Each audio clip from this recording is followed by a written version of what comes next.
James and Todd from Mills Fleet Farm back to the show once again because this time we're talking about chicks. That's right. Jackie. So introduce your guest because we were talking specifically chicken feed this time around, and you always bring in an expert with you. That's right. Today I have James from Cargill. Tonight we are doing a chick and fest, and at 6 o'clock come to my store and learn everything about urban chicken farming.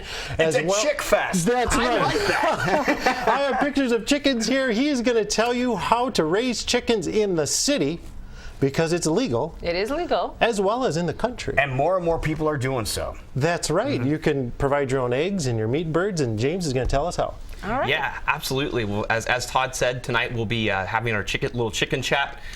Chicken chat? Chicken Okay. chat. That's the little Cargill neutrino term we like to use, just about backyard poultry.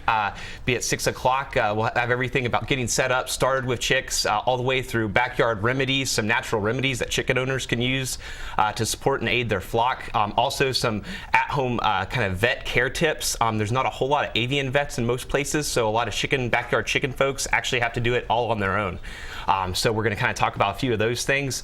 Also, winter care will be a huge thing that we'll talk about. Even though we're starting to get nice and warm here in Iowa, that's still a big concern for folks. So we'll talk about those things and just the transition. This time of year, a lot of folks get their new little baby chicks.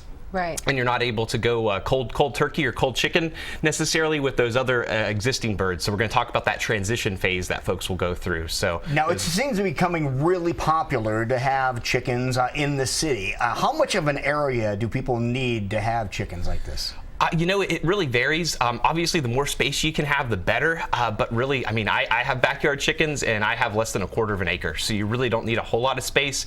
You just need to have a little bit of an area for them to move around and a good place to put up your coop for your chickens to house. And some folks even let them free range and run around. So, I'm doing it on less than about 1/4 of an acre. So you can do it as small as that or as big as you want to go, basically. And how involved is it? Because you brought in a lot of props for us to look at today, which we really appreciate, different kinds of feed, things like that. So how much do we need all of this in order to make that happen? Not necessarily, not starting out. It really depends. A lot of folks I would recommend starting out with about 6 chicks or so of a good standard breed chicken. Okay. We have a list here. Certainly at Mills Fleet Farm, they'll let you know what kind of chickens they would recommend to start out with. But what do you recommend? If somebody is a first-time chicken rancher or farmer or whatever they want to call it, a first-time chicken owner, what would you suggest for them? I would recommend one of the good standard breed chickens that's dual purpose for both meat or eggs. Just because they're for meat doesn't necessarily mean you have to eat them, but that would be your Buff Orpingtons, your Rhode Island Reds, your Barred Rocks. They're good cold hardy breeds. They lay a lot of eggs. They lay about maybe around 260 eggs a year on average. Oh my goodness, that's a lot more than I thought. Oh yeah, they crank them out, and usually they're very friendly. I grew up with Buff Orpingtons. They're wonderful backyard chickens because they're great with kids. They have a real gentle, docile personality. So I would strongly recommend a Buff Orpington or a Barred Rock would be a good one to start off with. And how old do they have to be before they start laying eggs? If you get a little chick now, how long before they'll start producing eggs? It's about 5 months, or 20 weeks is the ballpark range when you can go ahead and start expecting some eggs to come out. And they'll actually start off, you'll go and buy all this stuff and get started out with your baby chicks, and you're thinking, oh man, I'm going to get eggs, and then they'll lay what's called a pullet egg starting out. And it can be a standard sized chicken, and you're like, man, what the heck? This is a teeny tiny egg. This isn't like a store-bought egg, but you just got to be patient, give it some time, and then before you know it, they'll be laying regular standard size eggs. Okay, so they're starter eggs. Yes, yeah, exactly, starter eggs. Now, Todd, I bet we can find all of this stuff at Fleet Farm to get us going. That's right, just like James saying, you get the chicken, come in and talk to us, and we'll show you and teach you how to raise them in your backyard. Or if you're on a farm, you can do that as well. I have all the feeds. We have starter feeds. I have grower feeds. I have hen-laying feeds. Each feed is specific to what you're doing, if you're doing an egg breed or a meat breed. And the Sprout brand, that's one of your more popular ones, isn't it? That's right. It's a great value. Of course, James provides that for us. It is a superior feed that we can offer at a valuable price, and that is our own label. So you won't find that anywhere but at Mills Fleet Farm. Mm-hmm. Wow. Now, what are some of the other things that you brought, James? What do you have in front of you? So we're talking about some of the different backyard remedies. VetRx, this is really good for nasal and sinusitis and upper respiratory diseases or infections that you may have with some of your adult birds.